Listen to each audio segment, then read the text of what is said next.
Good morning, good afternoon, good evening, everyone. Catherine Mattice here, founder and CEO of Civility Partners. And I am super excited today to talk with Jay Fields. She's a fellow LinkedIn Learning course author. Her course is called Managing Your Emotions at Work. I think we could all stand to watch that course. And she is an educator, coach, and author who helps people not lose themselves in other people's force fields. I love that because it sure does sometimes feel like you are in someone's force field. And so, Jay, you work with people who are in someone else's force field. Tell us a little bit about what you do. Right. That's pretty much everybody. First off, thank you, Catherine. I'm so excited to be here. I really, when you reached out, I was like, oh, we're gonna have plenty to talk about. So I'm thrilled. And thank you, everyone who's watching. I'm really happy to be a part of this and looking forward to engagement.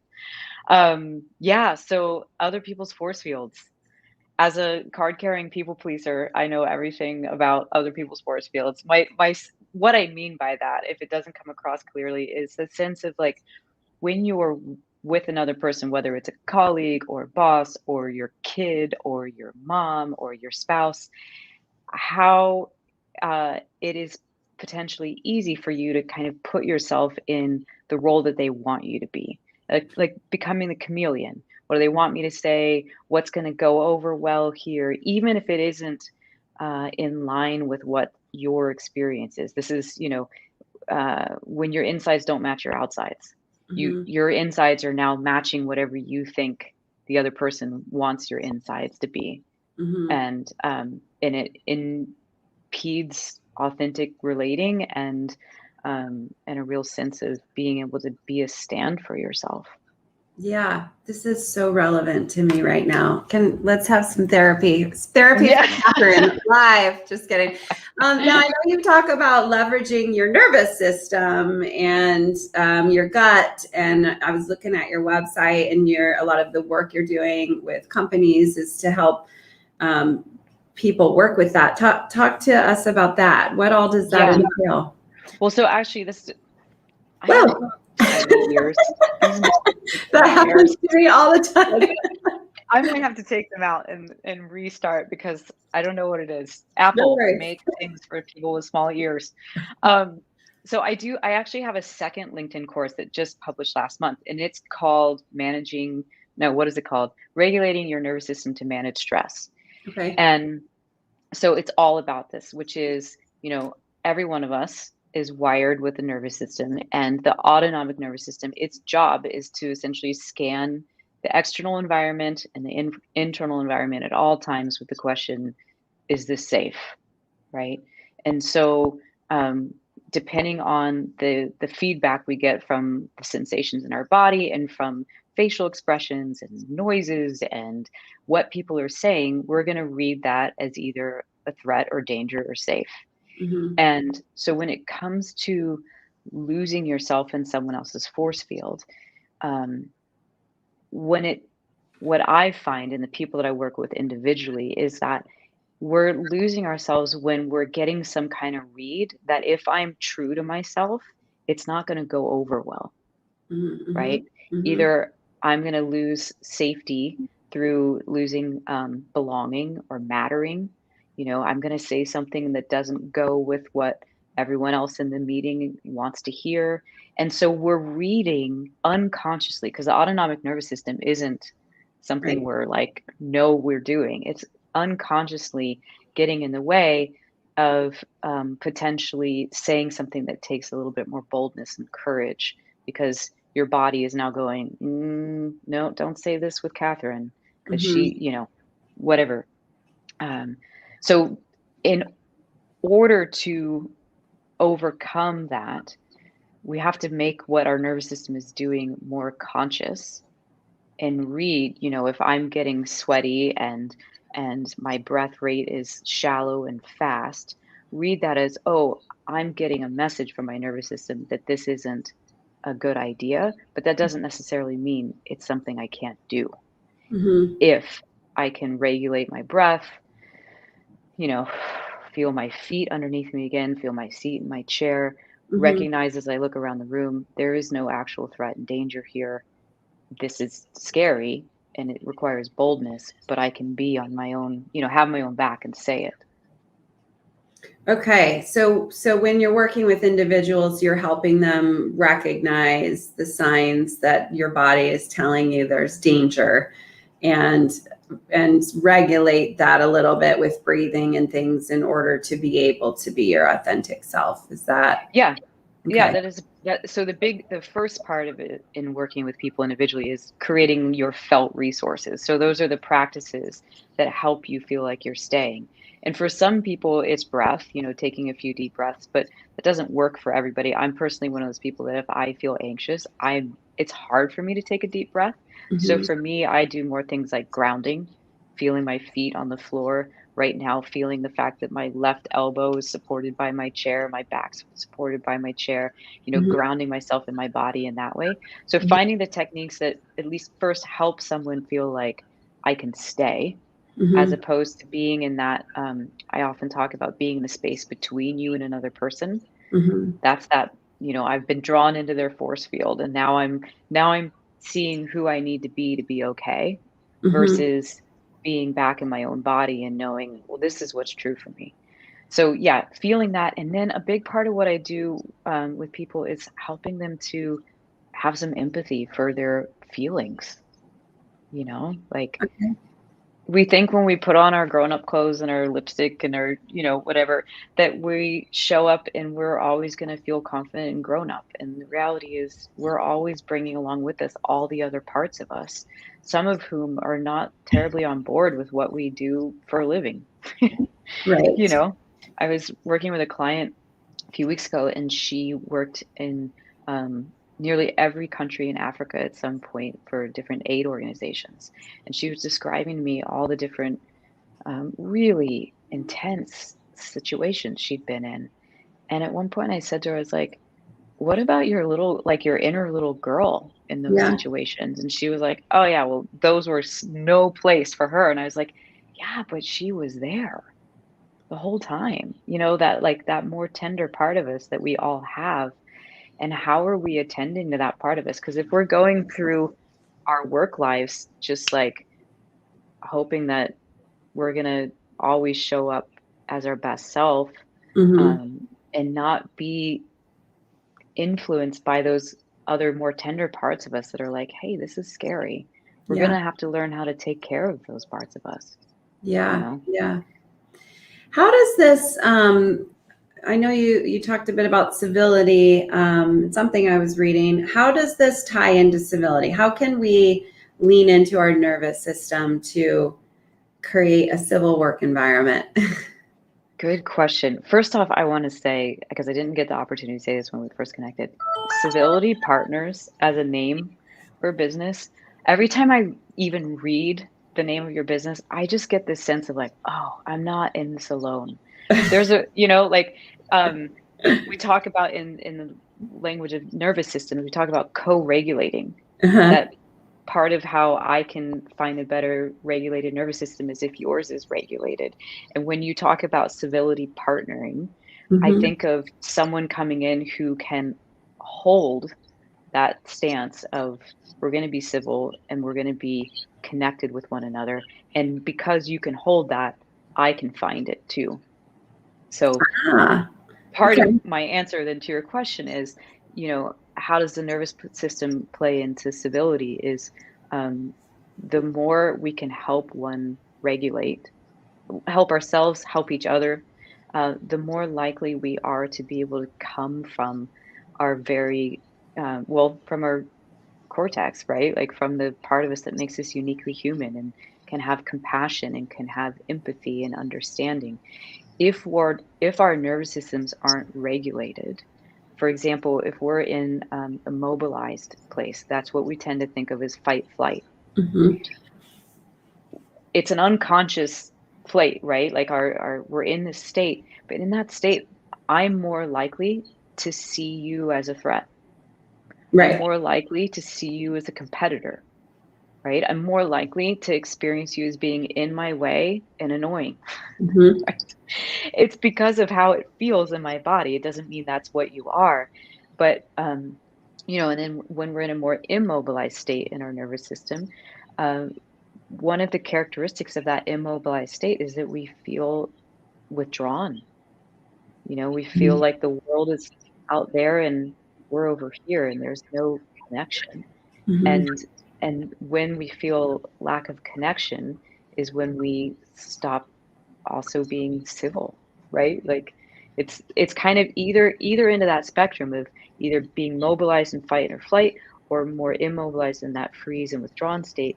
We aren't connecting to people in real time in real ways. We're Yeah. perceiving them as something different perhaps than what they are. Yeah. I want to talk to you about how we can use this for targets of, bullying or harassment or allies. We talk a lot in our allyship training at Civility Yeah. Partners around fight or flight, and just helping people recognize that, like you said, those fears that you have around speaking up may or may not be real, and let's think those through before we let them dictate whether or not we say something or not. But I also specialize in coaching individuals engaging in bullying behavior. So the other side, and I also talk with them about fight or flight, and that, Right. they're also scared of something. They're scared of looking incompetent is really what it boils down to. Yeah. And so that really dictates they're Yeah. running around in fear. And so I feel like some of these tools, I could definitely work with them as well. It's like it's interesting because in a bullying or harassment scenario, I would assume the target's scared to death, and so is the person engaging in the behavior. Right. It's kind of an Truly. interesting thing. Yeah. Yeah. And, working on the end of the spectrum with people who are being bullied, uh, well, a couple of things come to mind. One is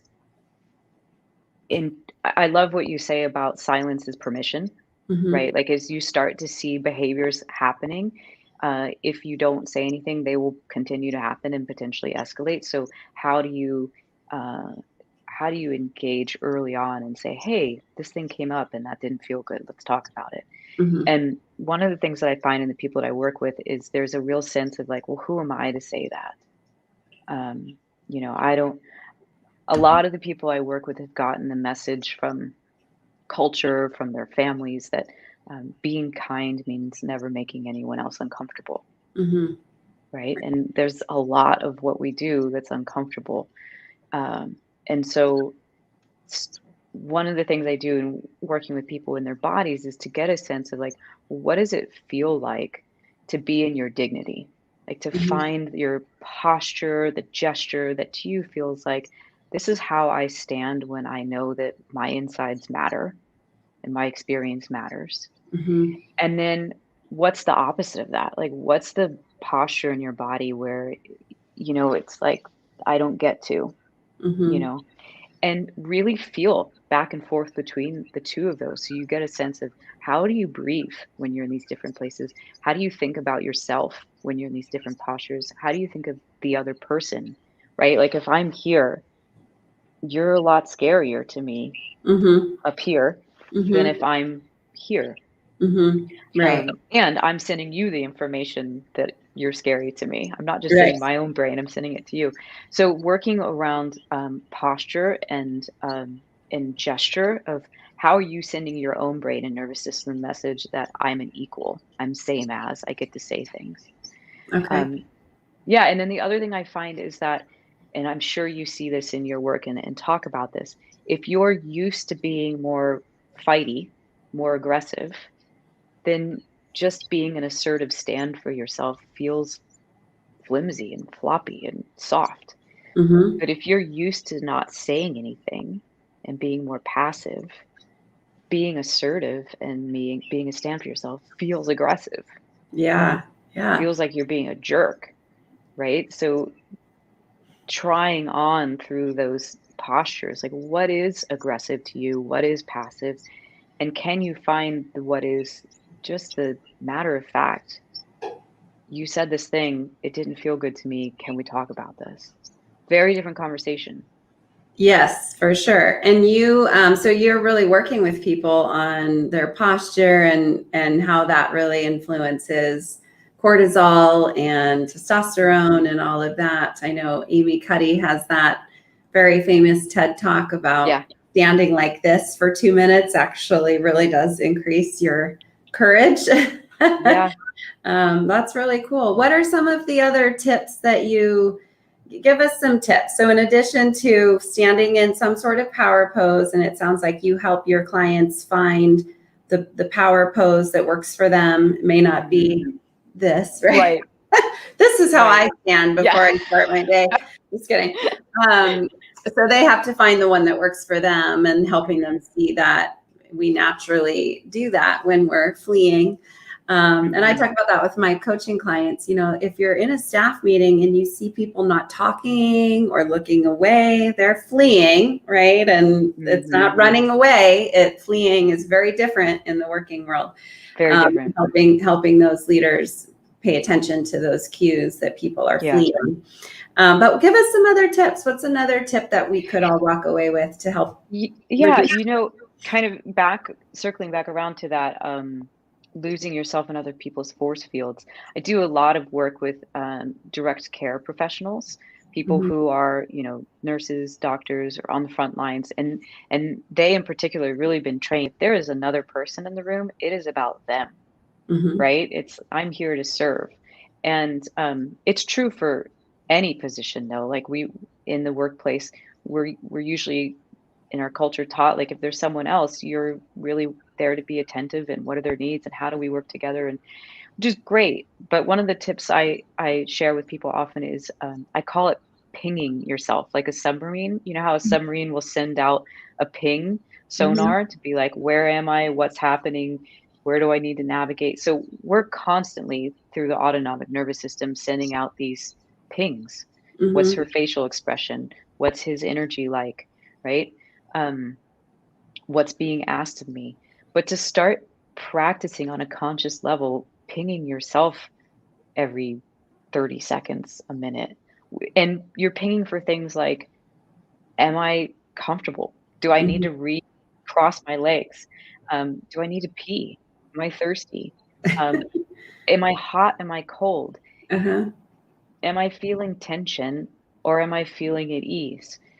Because so much of our intelligence is in our experience, in our moment to moment experience in our body. So much of how we, you know, can operate off the cuff and really have access to our expertise is in how at home in my body do I feel. And if you're always oriented out here, pinging other people and reading what's needed of me, you actually don't have access to your own experience in which you have more courage, confidence, you know, empathy, compassion when you have some awareness of what's going on in your body. Yeah. Okay. That's a great tip. So ping yourself. One question I have about that is, it seems like a lot of extra work, a lot of extra energy. So for those of us who are burnt out and stressed out and all of that, you're saying now you've got to have a little bit more energy to ping yourself. How do you manage that, or where do you get that energy from? You know what? Maybe this is contradictory, and just because of the seat that I'm sitting in, but I don't know that it takes extra energy. I think it takes a mindset shift of wherever I am, I'm a part of the scene and I matter. Right? It's this sense of when you're in a space, remembering that you're in the space. So I don't know. What I'm trying to say, I guess, is it might take a little extra energy to direct your attention to remembering, but when you come back to that ping to yourself, it's energy giving. You know? Yeah, that makes sense. Another way to think of this too is I was talking to a client the other day who is a self-described do-gooder.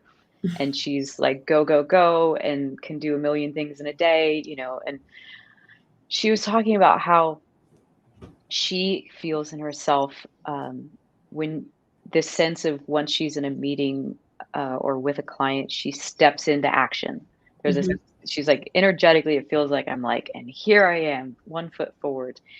And so we started practicing and playing with what would it feel like to you um, before you enter into a meeting or before you get on Zoom to actually take one step back, like to feel yourself kind of coming back into the back of your body and being like, okay, before I leap in and go into superhero mode, like let me see if I can just feel my heels on the ground Mhm. and stay with myself a little bit, right? So another way to think of that kind of pinging is like if you find yourself always leaning forward, just Yeah. lean back. The slightest bit gets the sense of this, this energy in me is very different than if I'm here. Mhm. Right. Sounds like this person and I would be good friends. I the same Yeah. way. Yeah. You definitely would have a big club if you had a club. A Mhm. club of people who jump in and do stuff. Yeah. Mhm. Mhm. What's your background, Jay? How did you get into doing all of this? Good. Yeah. So I was a yoga teacher for 20 years, and Oh, I wow. actually just stopped teaching yoga during the pandemic because of it, going online. Um, so yeah, I I was a yoga teacher from the time I was 19. My Wow. undergraduate degree is in psychosocial health and human movement because I got really interested as I got into yoga at 18 um, about how different I felt. Right when I was just leading something this morning, and we were with a corporation. We were doing some practices for regulating our nervous system, and one person made the comment, "Gosh, this seems like yoga," and I was like, "Yeah." A lot of this is about how to use your body, how to use your nervous system to leverage yourself. So I was doing that. I was teaching rock climbing. I was teaching backpacking. I was taking people out in the woods and helping them to like be in nature, use their body to become their best selves. Hmm. And then I started studying the neuroscience piece with a fabulous woman named Amanda Blake. She's a dear friend of mine, and her work is really great. She teaches a course called Your Body is Your Brain. And Hmm. it's really the science behind what are we doing when we're trying to manage our stress or manage our emotions. And then I also got into more of the trauma work and trauma informed teaching practices. And Hmm. um, I'm one of these people. I'm a Yeah. weaver. I bring all sorts of things together and go, "Oh, that's the same thing over here." Yeah. So very much kind of the confluence of yoga and therapy and trauma work and then more like neuroscience backed behavior. Okay. Very cool. So you have a unique niche, that's for sure. Yeah. What so I just downloaded your or signed up for your video on setting boundaries, but give me the cliff notes about Uh, how do you, other than well, maybe it's not other than, I'm just thinking about the force fields analogy. How do you set a boundary so you can stay out of someone's force field? well, the cliff note, the big takeaway from that video to me is this idea that the reason why setting boundaries can be so difficult is that you have to believe that what your insides are saying is important, right? Like if I'm setting the boundary that I have to get off this call at a certain time because I have to go pick up my kid, I have to believe that my needs to pick up my kid on time and have a good relationship with her is an important thing, even if you don't think it's important. Mm, So it's this boundaries are difficult because it requires some level of differentiation in mhm, psychological terms, mhm, the sense that I don't have to fuse with you in order to be liked by you, that mhm, I can disappoint you and we can still have a good relationship. And all of that requires first that I know what is important and what I need. And I mhm, think, because we tend to be so up here and we mhm. tend to be so externally focused, we can miss that really easily. And I know the people I work with, they often say, like, I didn't even know I had the boundary until I felt like somebody crossed it. right? That's usually how we find them, is we go, oh, that didn't feel good. Yeah. So I talk about the importance of having some really baseline practices in your life where you are just feeling what's happening in your body, which is going back to the felt resources, things like grounding, Mm-hmm. feeling your feet on the ground, feeling your seat in the chair, Mm-hmm. um, orienting, taking your eyes off the screen and looking around the room and going, oh yeah, here's where I am, like getting out of tunnel vision. And when I look around the room, I feel my neck moving, right? I usually take a deeper breath. I realize, oh, I'm hot. I should open the window. That just Mm-hmm. really simple stuff. Because if we only exist in our head and we only exist externally, we can't hope to even begin to set a boundary, because that requires some knowledge of what's here.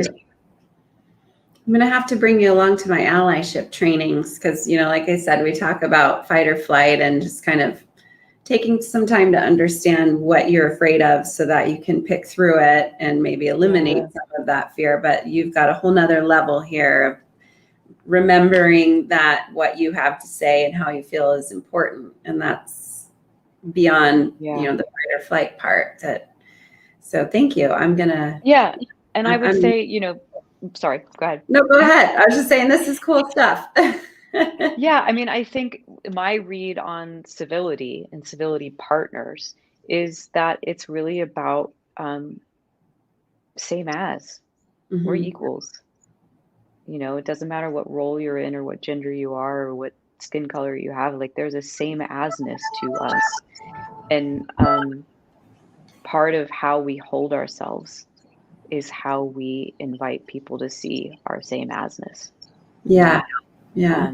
And I'm really passionate about that. Me too. People have the right to feel dignity at work and feel valued and accepted and loved by their peers. So Yeah. They really do. They really do. Well, any final comments or bits of advice before I let you go? Well, you already mentioned it, but if people are interested in what I'm saying, the LinkedIn courses that I have go through specific practices that you can start to play with and see which ones work for you, because not every like I said, for some people, deep breaths don't work for you to feel more at peace and centered. So find the ones that do work for you, and that all of this really is about being there for yourself in a felt way. We talk about it all the time. You can't show up for someone else unless you show up for yourself first. And it's not a cognitive thing. Right. You have to be able to feel. I often say to my clients, develop a practice of saying to yourself, are you there? To yourself, like, hey, are you there? Because I need you. Yeah. I need you. There it goes. I have that same problem. I know the feeling. I'm going to post your website here right in the chat so that everyone can have it. So it's just j-fields.com. And my team and I are trying to get into the habit of a LinkedIn learning course every other Friday. So that's cool. We'll add yours in the hopper, because I know as we're doing allyship training, what you have to say will be included in our allyship training. So thank you. Very complimentary. Yeah. Well, no, thank you. Thank you. Oh, someone has a question. Go for it, Ahmed. Let's see if he can type fast. Let's see how long it takes to come through. And so you see it, but I don't. Okay. That is correct. He is, it popped up here. Let me see if I have any other questions for you. I think we probably touched on this a bit, but just do you have clients who are targets of harassment and bullying, and they seek you out for help to set boundaries and things like that? Yeah. Okay. I would say what is true for all of my clients is that they reach out to me usually because there is some pain point in some relationship they have. Okay. Right? Whether it's being bullied at work, or feeling like you walk on eggshells around your mom, or knowing that you're, don't quite ever get to feel like you're saying the thing that's truly true to your partner, or you don't know how to be kind and firm with your children, right? It all comes down to relationships. The people come through the door because there's a usually some place where they feel like they've lost themselves in the Yeah. force field of someone else, and that's what we work on. Okay. All right. I've got to tell you, while we're waiting for Ahmed to type his question, I am the conference chair this year for the International Association for Workplace Bullying and Harassment. So we have a conference coming in 2022 here in San Diego. And so I hope that you will apply to speak, because we are, in the academic world of workplace bullying, there's a lot of information, lots and lots and lots and lots of information about how damaging bullying is, but there isn't nearly enough information about what targets can do about it. And I think you definitely add to that conversation. It's a much needed conversation. So, well, as a background, having a background in experiential education, I am first and foremost always about answering the question, yeah, but how do you do that? Yeah. Because information is only helpful so far unless you can say, but this is how you do it. Right. Yeah. So thank you for that invitation. I'm just up the road in Ojai, so San Diego's not that far away. Oh, good. Come on down. Yeah. All right. Well, Ahmed, maybe you're looking for some advice offline. The question is, what's your advice for someone looking for an opportunity? But I'm not sure what you are referring to, Ahmed. So if you want to go ahead and email through LinkedIn, either Jay or I, depending on who you're looking for an answer for, Ahmed, we will get back to you. So thanks again, Jay, so much for being here with me. I appreciate it. I learned a lot. Thank you. Yeah, thanks a lot. I really appreciate the invitation. This was great. Good deal. All right. Well, I'll see you at the conference.